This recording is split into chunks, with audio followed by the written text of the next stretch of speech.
The Sims 4 is undoubtedly near the end of its life cycle, let's be honest. So it seems quite strange to get such a core fundamental life simulation pack integrated into the game so late, but it could give us a taste of what's to come in The Sims 5. Obviously, a great way to test what could come in The Sims 5 is to chuck it in a Sims 4 pack. The Sims 4 growing together is going to enhance the way that your Sims interact socially, giving a chemistry system so not every single Sim in the world is going to be friends with each other. Some Sims may be friends, other Sims will not. Adding further dynamics to family gameplay and households to make them more enriching. But not only that, changing the dynamics in your communities, adding a lot more community gameplay, something a lot more reminiscent of The Sims 3 open worlds. The Sims 4 has always and will always receive a lot of mixed criticism from people, and that's because it's simply very, very underwhelming compared to a lot of the features that we got in The Sims 2 and in The Sims 3, and in some cases even The Sims 1. The Sims 4 growing together seems to be tying in a lot of previously loved features from previous Sims games, like The Sims 2 with a chemistry system, or like The Sims 3 with an emphasis on community gameplay. Although of course we do have to take this pack with a pinch of salt. The Sims 4 My Wedding Stories was supposed to revolutionize weddings in The Sims and make them more exciting and more enriching than they've ever been, but the pack is so unplayable and glitchy and broken, it's made them even worse. So I don't really want to get my high hopes up for The Sims 4 growing together, because it might all fall flat. We just don't know until it's actually released. We're also not too sure about pack crossplay and overlays and overlaps between different packs, because let's be honest, Parenthood was supposed to be a generational pack, or at least somewhat of an answer to it. Of course, it wasn't the best answer. That's why people were still complaining for a generation style pack. 8 years on, we've got it. Of course, the advent of this pack as well will bring on the Infants update to the base game. Again, in my opinion, a very, very strange update to have so late on in the game. Of course, a great update, an update that a lot of people are going to be excited for, or maybe an update that a lot of people are going to play with for about a week and then never touch again.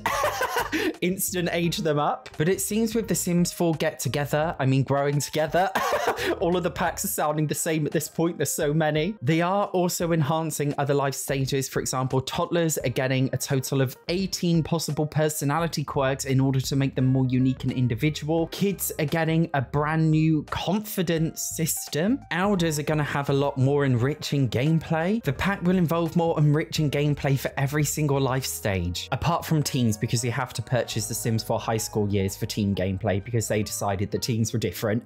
But at least for every other life stage, we got a little extra something, plus a brand new life stage. Although nothing really seems to be put in place for adult and young adult Sims other than the new chemistry system. But to be fair, I'm not really bothered about them. They already have enough. The pack will include a brand new treehouse object, will be exciting. Finally, the ability for kids to ride bikes, or in my opinion, that should have been put into the base game, or at least integrated into other packs that already have bicycles, because I just think it should be a cross-pack thing. It will come with sleeping bags and the ability to have sleepovers. We're going to get the ability to make friendship bracelets, which sounds, well, not exciting for me because I honestly, I'm not a family player, but I know a lot of other people will like that. But what really excites me about the pack is a brand new milestone system. Milestones will be reminiscent, to be honest, of what aspirations were supposed to be, like the aspirations in The Sims 2 and Sims 3. And even more excitingly, milestones apply to all Sims. Unlike aspirations, which are quite rigid, milestones will involve overcoming career challenges, having a midlife crisis, having a family. In real life, people's aspirations and goals change all the time. Mine change every 5 minutes.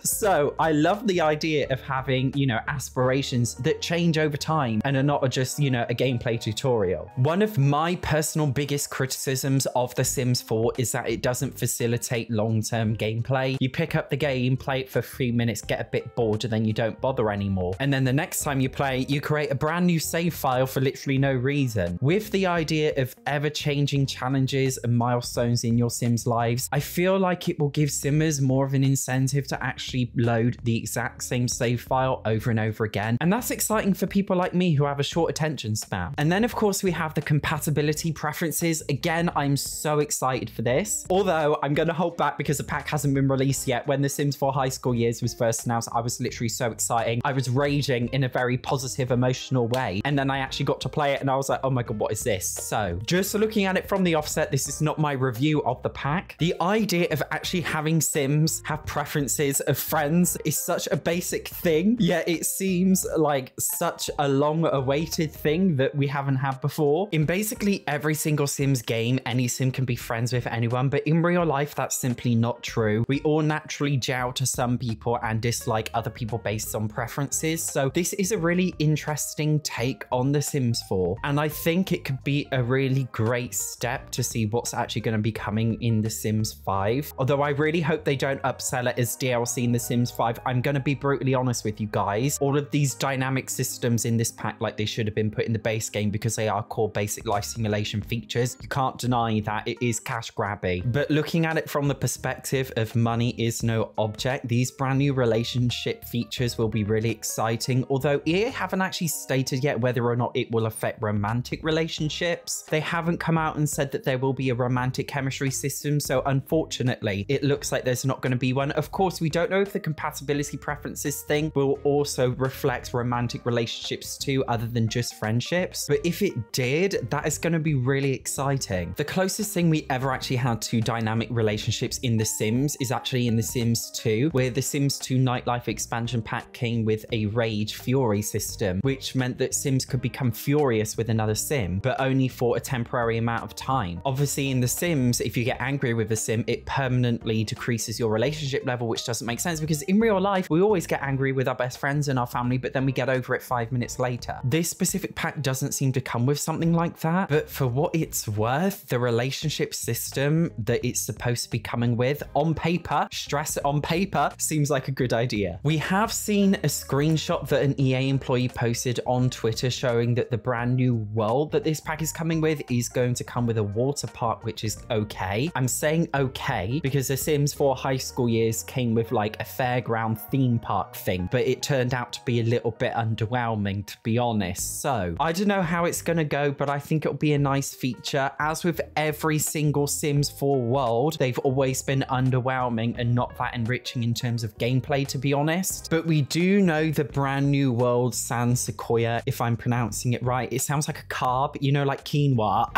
Sansa quinoa. But the world is supposed to facilitate allowing you to go on group walks as they showed in the trailer, being able to go on hikes, being able to go jogging, learn how to ride a bike, going down a nature path, doing some fishing. It's supposed to have a cinema. We haven't had cinemas in the game. RIP movie hangout stuff. I'm sure the cinema will be a rabbit hole experience. I will be a little bit catty and say we had cinemas in the Sims 3 base game as a rabbit hole experience. I'm sorry, I had to be a bit catty there.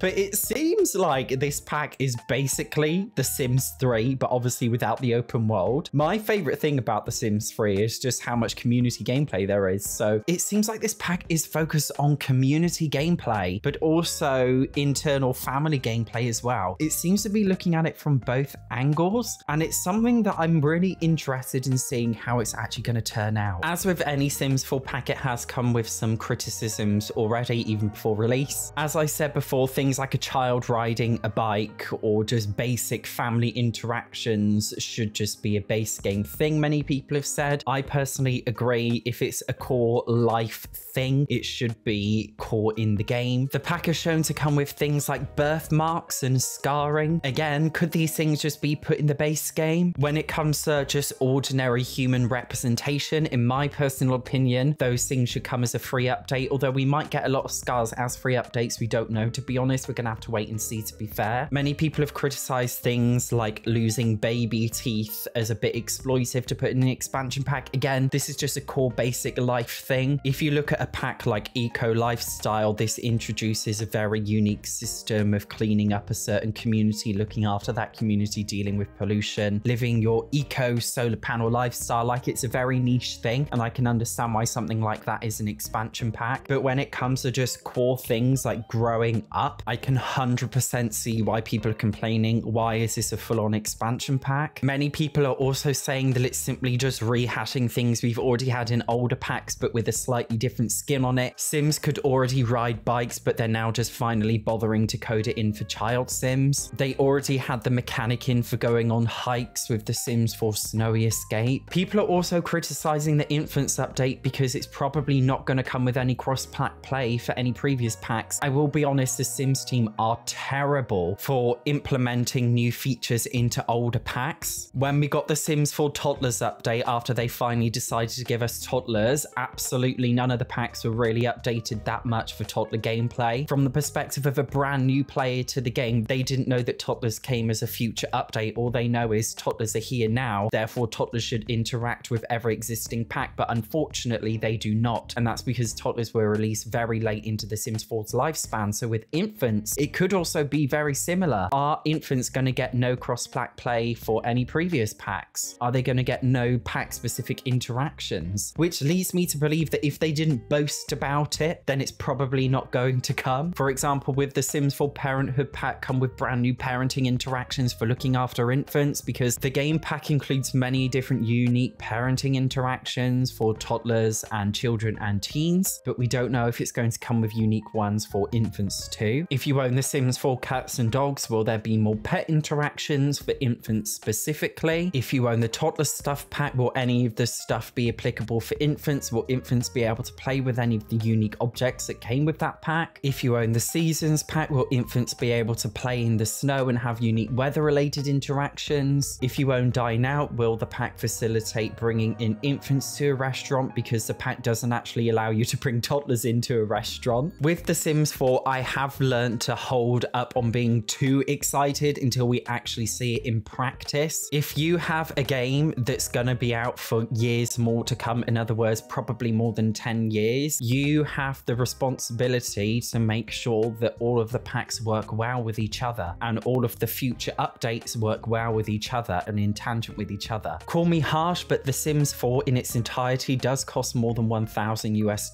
and for such a high price of a video game, I do have high standards. And that doesn't make me an overly horrible critical person, it just makes me a person who's trying to make sure that their money is spent in the right way. But for what it's worth, I am incredibly excited on paper based on what we have seen so far. Make sure you subscribe so you do not miss my brutally honest review of the pack when it comes, and you can also check out my first reaction to the reveal trailer here. Otherwise, thank you so much for watching, see you in the next one.